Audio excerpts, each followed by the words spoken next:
रात के 11:32 नोएडा में खड़ा एक आदमी अपने फ़ोन की स्क्रीन को घूर रहा था। स्क्रीन पे नाम लिखा था हिना कॉलिंग। उसने कॉल उठाई। दूसरी तरफ से सिर्फ रोने की आवाज़। आमिर, जल्दी घर आ जाओ, अम्मा अम्मा नहीं रही। एक पल के लिए मानो सब कुछ थमसा गया, लेकिन उसे क्या पता था जिस आवाज़ में उसे दर्द सुनाई दे रहा है उसके पीछे एक ऐसा सच छिपा था जो सिर्फ 3 दिन के बाद पूरे गांव को हिला देने वाला था। उत्तर प्रदेश का मथुरा का राया थाना क्षेत्र का एक छोटा सा गांव, यहाँ रहता था अनवर अली का छोटा सा परिवार। अनवर अली उम्र 52 साल, उनकी पत्नी अनवरी बेगम, उनकी उम्र 52 साल थी। उनका एक जवान बेटा भी था, आमिर, उसकी उम्र 26 साल थी, और उसकी एक बेहद ही खूबसूरत पत्नी हिना, जिसकी उम्र थी 24 साल। आमिर और अनवर नोएडा में कार ड्राइविंग का काम करते थे और घर पर सिर्फ 2 लोग रहते थे, सास और बहू। बाप बेटे जब भी छुट्टी लेकर अपने घर पे आते थे तो घर पर अपनी पत्नी और अपनी माँ से मिलने के बाद वो फिर से अपने काम पर चले जाते थे। इनका परिवार बहुत अच्छे और खुशहाल तरीके से अपनी ज़िंदगी व्यतीत कर रहा था। सब कुछ बिल्कुल नॉर्मल, लेकिन कभी कभी सबसे शांत घरों के अंदर ही सबसे खतरनाक कहानी जन्म लेती है। शादी के कुछ साल तक सब कुछ ठीक ठाक रहा, लेकिन धीरे धीरे एक चीज़ बदलने लगी। आमिर अब ज़्यादातर समय नोएडा में रहने लगा था और हिना घर पर अकेली। अकेलापन यानी तन्हाइयाँ, ये वही चीज़ है जो इंसान से ऐसे ऐसे फैसले करवा देती है जिसके बारे में वो खुद भी कभी नहीं सोच पाता। खैर, 2 मार्च 2026 रात 11:30 बजे के आसपास आमिर की पत्नी हिना अपने पति आमिर को कॉल मिलाती है। फिर कॉल उठाने पर हिना रो रो कर बोलने लगी कि जितना जल्दी हो सके आप लोग घर पर आ जाइए। लगता है अम्मा को हार्ट अटैक आया है, उनके शरीर में कोई भी हलचल नहीं है। ऐसा लग रहा है कि उनकी सांसें धीरे धीरे थमती जा रही हैं। यहाँ आमिर ने जब ये बातें सुनी तो वो परेशान हो गया और ये बात तुरंत जाके उसने अपने पिता अनवर अली को बताई, और फिर उसी रात को ये दोनों बाप बेटे अपने घर के लिए रवाना हो गए। और अगले दिन 3 मार्च 2026 को सुबह सुबह अपने घर पहुँचे। लेकिन अनवर अली और उनका बेटा आमिर जब घर पहुँचे और उन्होंने अनवरी बेगम को जाकर चेक किया तो पता चला अनवरी बेगम की तो मौत हो चुकी है। अनवरी बेगम की डेड बॉडी के पास में ही उनकी बहू हिना बैठी हुई थी, जो जोर जोर से फूट फूट कर रो रही थी। ये बात अब पूरे गांव के लोगों को पता चल चुकी थी कि अनवरी बेगम की मौत हो चुकी है हार्ट अटैक के कारण। फिर तो वहाँ गांव में जिसने भी ये बात सुनी वो तुरंत इनके घर में पहुँचने लगे। अनवर मियाँ जब अपने बेटे आमिर के साथ घर पहुँचते हैं तो इस बारे में अपनी बहू से हिना से पूछताछ करने लगते हैं। तब हिना ने बताया कि मैं और सासू माँ दोनों ही रोज़ा रखते थे और हर रोज़ की तरह रात की नमाज पढ़ने के बाद अपने अपने कमरे में सोने के लिए चले गए। रात के 11:30 बजे के आसपास अचानक अम्मा के कमरे से हल्की सी आवाज़ें आनी शुरू हो गई। जब मैं उनकी आवाज़ सुनकर उनके कमरे में पहुंची तब मैंने देखा कि अम्मा बहुत ज़्यादा बेचैनी में थी, और मैं इससे पहले कुछ समझ पाती या किसी को बुला पाती, अचानक अम्मा जी एकदम शांत से पड़ गई। उनकी सांसें नहीं चल रही थी। मैं घबरा गई और मैंने आमिर को फ़ोन मिला के ये सब बताया। हिना ने अपने ससुर अनवर अली को बताया तो उन्हें यकीन हो चुका था कि वाकई में अनवरी बेगम की मौत हार्ट अटैक से हुई है। इसलिए फिर उनके जितने भी जान पहचान वाले और नाते रिश्तेदारों को ये दुख भरी खबर देकर बुला लिया गया और सभी रीति रिवाजों के साथ अनवरी बेगम की डेड बॉडी को कब्रिस्तान में ले जाया गया और फिर उनकी डेड बॉडी को दफना दिया गया। 3 मार्च 2026 को यह क्रियाक्रम पूरा कर लिया गया। अचानक अनवर मियाँ की पत्नी अनवरी इस दुनिया को छोड़कर तो जा चुकी थी, इसलिए अनवर मियाँ के घर में अब काफ़ी गमगीन माहौल था। दरअसल अनवर मियाँ की एक बेटी भी है जिसका नाम है अमीना, जो कि आमिर से बड़ी है, और अमीना की भी शादी हो चुकी है और हाथरस में उसका ससुराल है। जब पिता और भाई तो दोनों नोएडा में ड्राइविंग काम करने जाएंगे तो हिना भी तो अब घर पर अकेली हो जाएगी, उसका ध्यान कौन रखेगा। अब अमीना ने 40वां तक यहीं रुकने का सोचा, और फिर जैसे ही 3-4 दिन गुजरे अचानक घर के अंदर आमिर की पत्नी हिना और उसकी ननद अमीना के बीच घर के कामकाज के चक्कर में लड़ाई झगड़े होने लगे थे। जब से उसकी अम्मी अचानक इस दुनिया को छोड़कर चली गई तो उसके अब्बू की हालत कुछ ठीक नहीं थी। 6 मार्च 2026 को खाना बनाने के लिए जब हिना अपनी ननद से झगड़ा करने लगी तो अमीना भी अपनी भाभी से लड़ाई झगड़ा करने लगी। लेकिन कहते हैं ना, गुनाह छुपता नहीं है। घर के अंदर एक छोटी सी बात पे झगड़ा हुआ, हिना और उसकी ननद अमीना के बीच। और गुस्से में हिना चिल्लाई, देख जैसे मैंने तेरी माँ को मारा है ना, वैसे तुझे ही मार दूंगी, इसलिए चुपचाप अपने घर को निकल ले। अमीना ने जब इन सब बातों को सुना तो अमीना के पैरों तले जमीन खिसक चुकी थी और अमीना गहरी सोच में पड़ गई। क्या वाकई में उसकी अम्मी की नॉर्मल मौत हुई थी, या खुद उसकी भाभी ने उसकी अम्मा को मारा है, लेकिन क्यों और कैसे? अमीना ने जाके ये सारी बातें अपने अब्बू के साथ अपने भाई आमिर को भी बताई। फिर जब ये सारी बातें अनवर और उनके बेटे आमिर ने हिना से पूछने लगे तो हिना ने इन दोनों को बड़े ही सहज लहजे में बात करते हुए कहने लगी कि अमीना के साथ लड़ाई झगड़ा हो गया और गुस्से में आकर मैंने ये बात बोल दी जो कि मुझे नहीं बोलनी चाहिए थी, लेकिन ये बात मेरे मुंह से निकल गई और मैंने ऐसा कुछ भी नहीं किया। जब ये बातें बोली गई तो हिना के पति आमिर तो अपनी पत्नी की बातों पर विश्वास कर चुका था, लेकिन उसके ससुर अनवर अली को बहू की बातों पर यकीन नहीं हुआ। दरअसल अनवर अली को ये लग रहा था कि उनकी पत्नी को ना तो कोई बीमारी थी और ना ही कोई दुख तकलीफ थी। बढ़िया तरीके से वो यहाँ रह रही थी, रोजा रख रही थी, अचानक से उन्हें हार्ट अटैक कैसे आ सकता है? अनवर अली को अब शक होने लगा और अगले 2 दिन तक वो अपनी बहू से घुमा फिरा कर पूछताछ करते रहे कि अगर तुमने कुछ गलत किया है तो सच से बता दो। लेकिन भला हिना क्यों सच बताती भाई? तंग आकर 8 मार्च 2026 को अनवर अली राया थाने में गए और पुलिस स्टेशन में जाकर पुलिस वालों को सारी बात डिटेल में बताते हुए अपनी बहू हिना के नाम पर अनवरी बेगम की हत्या करने का शक जाहिर करते हुए FIR दर्ज करवा दी गई। जब अनवर अली ने सारी बातें पुलिस वालों को बताई तो पुलिस भी चक्कर में पड़ गई, क्योंकि पुलिस के सामने डेड बॉडी थी ही नहीं कि पुलिस वाले जाके डेड बॉडी चेक करेंगे और सच्चाई सामने आ जाएगी। तो इसीलिए पुलिस वाले अब यहाँ पर इन्वेस्टिगेशन करने के लिए बड़े ऑफिसर्स के पास गए और कोर्ट की लिखित परमिशन भी ली गई। और फिर 2 दिन के बाद यानी कि 10 मार्च 2026 को पुलिस अपनी टीम के साथ इसी गांव में गई और जिस कब्रिस्तान में अनवर अली की पत्नी अनवरी को दफनाया गया था, अब पुलिस वाले उस डेड बॉडी को फिर से बाहर निकालते हैं और डेड बॉडी को अपने कब्जे में लेकर उसे पोस्टमार्टम के लिए भेज दिया गया। और जब पोस्टमार्टम रिपोर्ट आई तो उस रिपोर्ट में एक बहुत ही चौंका देने वाला खुलासा किया गया था। उस रिपोर्ट में यह साफ बताया गया था कि अनवरी बेगम की नॉर्मल डेथ तो हुई ही नहीं थी, ना ही उनकी हार्ट अटैक से मौत हुई थी, बल्कि अनवरी बेगम का तो गला दबाकर मर्डर किया गया है।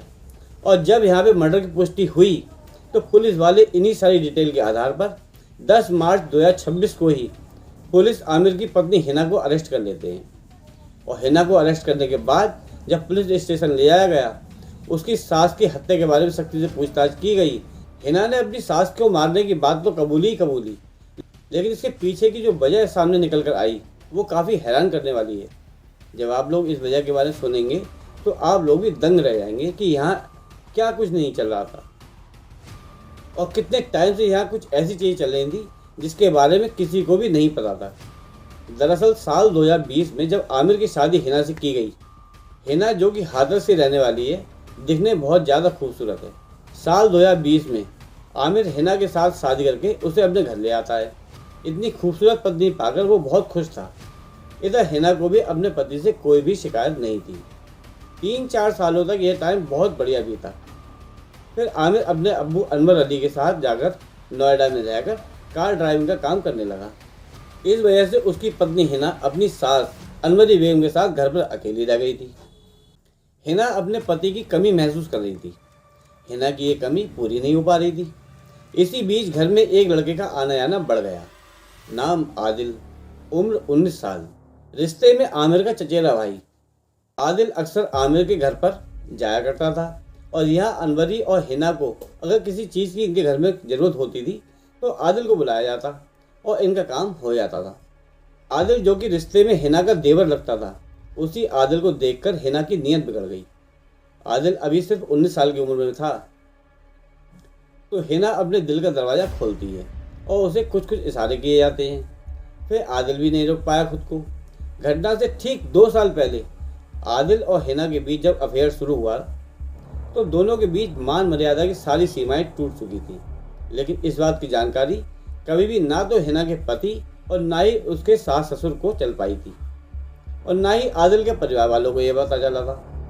आदिल अक्सर ही आमिर के घर पे आता जाता रहता था, इस वजह से हिना को आदिल से मिलने में कोई दिक्कत परेशानी नहीं होती थी। लेकिन हिना अक्सर आदिल को अपने घर पर रात को उस टाइम बुलाती थी जब उसकी सास खाना खाकर कमरे में सोने के लिए चली जाती थी। दोनों को ये यकीन था कि किसी को कभी भी कुछ भी पता नहीं चल पाएगा हमारे बारे में। लेकिन क्या वाकई में ऐसा होता है? जवाब है नहीं। और ठीक ऐसा ही यहाँ भी हुआ। मार्च 2026 में रमजान का महीना चल रहा है। हर मुसलमान रोजा रखता है। इस महीने में वह अपने अल्लाह ताला के सामने रोकर उनसे अपनी माफ़ी मांगता है गुनाहों की, कि उनके गुनाहों को माफ़ कर दिया जाए। लेकिन इतने पाक महीने में भी ये दोनों हिना और आदिल क्या कुछ नहीं कर रहे थे। 2 मार्च 2026 को रोजे का तो दिन था। रात को हिना की सास अनवरी बेगम अपने कमरे में सोने के लिए चली गई और हर बार की तरह अपनी बहू से कहकर गई थी कि सुबह मुझे जगा देना। इधर हिना भी अपने कमरे में जाकर सो जाती है। करीब 10:30 बजे दरवाज़ा धीरे से खुलता है। आदिल अंदर आता है। कमरे की लाइट बंद, धीमी आवाज़ें, सब कुछ चुपचाप चल रहा था। लेकिन करीब आधे घंटे के बाद एक और दरवाज़ा खुलता है। अनवरी बेगम की आंख खुल चुकी थी। वो उठती है पानी पीने के लिए और तभी उसे कुछ आवाज़ें सुनाई देती हैं अपनी बहू के कमरे से। वो धीरे धीरे कदम बढ़ाती है और जैसे ही दरवाज़ा खोलती है उसकी आंखों के सामने वो नज़ारा था जिसे कोई माँ या सास कभी देखकर बर्दाश्त नहीं कर सकती। कमरे में उसकी बहू और घर का ही लड़का यानी कि उनका भतीजा एक साथ एक बिस्तर पर। खैर, फिर तो अनवरी बेगम का खून खौल उठा। अचानक उस शांत कमरे में उनकी आवाज़ गूंज उठी, हिना, ये सब क्या है? वो गुस्से में चिल्लाने लगी, मैं अभी आमिर को फ़ोन करती हूँ, सबको बताऊँगी। ये धमकी सुनकर हिना और आदिल बुरी तरह से घबरा जाते हैं। अब वो ये सोचने लगे कि आखिरकार इसका करें तो करें क्या। अगर तुरंत अनवरी का मुंह बंद नहीं किया गया तो इस राज से पर्दा उठ जाएगा और पूरे गांव में भी ये बात पता चल जाएगी। और यहाँ हिना को अपना घर बसा हुआ था, उसका भी डर था। फिर यह दोनों जल्दी जल्दी में एक फैसला करते हैं और आखिरकार अनवरी को ज़बरदस्ती पकड़कर उनके कमरे में ले आकर उनको बेड पर पटका गया और फिर सास के दोनों पैरों को हिना ने पकड़ लेती है और आदिल तकिए से अनवरी बेगम का गला दबा देता है, जिसकी वजह से उनकी चीख भी नहीं निकलती और फिर अनवरी बेगम की मौत हो जाती है। अनवरी बेगम की जब मौत हो गई तो उसके बाद हिना अपने आप को बचाने के लिए एक प्लान बनाने लगी।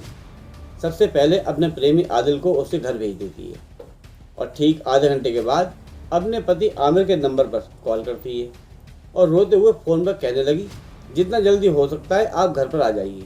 ऐसा लगता है अम्मा को हार्ट अटैक आया है, उनके शरीर में कोई भी हलचल नहीं हो रही है। जब इस तरह की बातें कही गई तो उसी समय आमिर अपने अब्बू के साथ तुरंत अपने गांव जाने के लिए निकल पड़ा। और इधर जब सुबह हुई तो हिना पूरी रात सोकर अपने कमरे से वापस आकर अपनी सास के कमरे में जाकर उनके बेड के पास नीचे बैठ गई और रोना धोना शुरू करने लगी। गांव वालों ने भी जब हिना के रोने की आवाज़ सुनी तो वो भी इकट्ठा होने लगे थे। और यहाँ जब अनवर और उनका बेटा घर पहुँचते हैं और देखते हैं कि घर पर भीड़ लगी हुई है तो अंदर जाकर देखा तो अनवरी बेगम की तो मौत हो चुकी थी। अब यहाँ इन्होंने ना तो किसी हॉस्पिटल में दिखाया और ना कहीं और पता किया, मतलब कि कुछ भी नहीं किया। हिना की बातों पर विश्वास कर लिया और फिर सारे रिश्तेदारों को खबर कर दी गई। फिर सारे रीति रिवाज के साथ अनवरी बेगम को कब्रिस्तान में ले आकर दफना दिया गया और अब तक ये एक परफेक्ट कायम हो चुका था। लेकिन आगे चलकर हिना गुस्से में आकर अपना सच नहीं बोलती तो ये परफेक्ट कायम तो हो ही चुका था। कभी भी ये राज बाहर निकल कर ही नहीं आता कि आखिरकार अनवरी बेगम को हुआ क्या था। यह तो गुस्से गुस्से में उसकी जुबान फिसल गई जो उसने सच उगल दिया। खैर भैया, जो कुछ भी था इसने अपने पैरों पर खुद ही कुल्हाड़ी मार ली। गलती तो ये पहले ही कर चुकी थी अपनी सास को मारकर, और यहाँ अब यह खुद भी फंस गई और बेचारा आदिल वो भी फंस चुका था। दोनों को अरेस्ट कर लिया गया। दोस्तों, इस कहानी में सबसे डरावनी बात पता है क्या है? मर्डर नहीं, बल्कि वो चंद मिनट जब इंसान सही और गलत के बीच खड़ा होता है और एक गलत फैसला जो पूरी ज़िंदगी बदल देता है। अगर उस रात बस 5 मिनट अलग सोच लिया जाता तो आज एक माँ जिंदा होती और 2 लोग जेल में नहीं होते। खैर भैया, देखते हैं इस मामले में क्या फैसला आता है, कितनी सज़ा होगी, क्या कुछ होगा। अभी तो हिना मात्र 24 साल की ही है, जेल तो जरूर होगी। अब वो कितने सालों की होती है वो तो आगे वक्त ही बताएगा। दोस्तों, इस कहानी को सुनाने का मकसद किसी की भावनाओं को ठेस पहुंचाना नहीं है, बल्कि आपको जागरूक और सतर्क करना है। हम चाहते हैं कि हम और हमारा समाज ऐसी घटनाओं से सबक ले और आगे भविष्य में इस तरह की गलतियों से बचा जा सके। इस बारे में आपकी राय हमारे लिए बहुत मायने रखती है, तो कृपया कमेंट में जरूर बताएं कि आप क्या सोचते हैं। साथ ही आप इस वीडियो को कहां से देख रहे हैं वो भी कमेंट में जरूर लिखें। अगर आपको हमारी मेहनत पसंद आई हो तो इस वीडियो को एक प्यारा सा लाइक जरूर करें, अपने दोस्तों और परिवार के साथ शेयर जरूर करें, और अगर आपने अभी तक हमारे चैनल चिपड़ू क्राइम टॉक को सब्सक्राइब नहीं किया है तो अभी सब्सक्राइब कर लें। आपका समर्थन हमारे लिए बहुत कीमती है। जय हिंद, वंदे मातरम।